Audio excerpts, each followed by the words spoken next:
Genesis 19.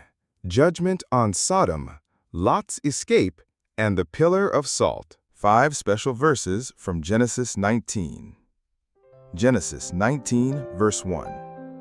And there came 2 angels to Sodom at even, and Lot sat in the gate of Sodom, and Lot, seeing them, rose up to meet them.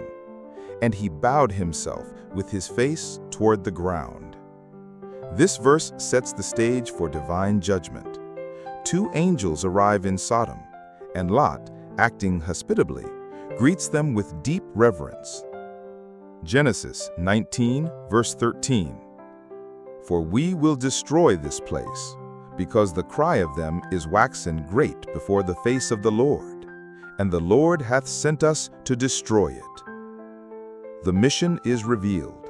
God's judgment is imminent.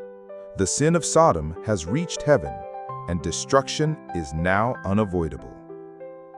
Genesis 19, verse 17. Escape for thy life, look not behind thee, neither stay thou in all the plain. Escape to the mountain, lest thou be consumed. The command is urgent and severe. No looking back, no hesitation. God offers a narrow way of salvation through obedience. Genesis 19:26.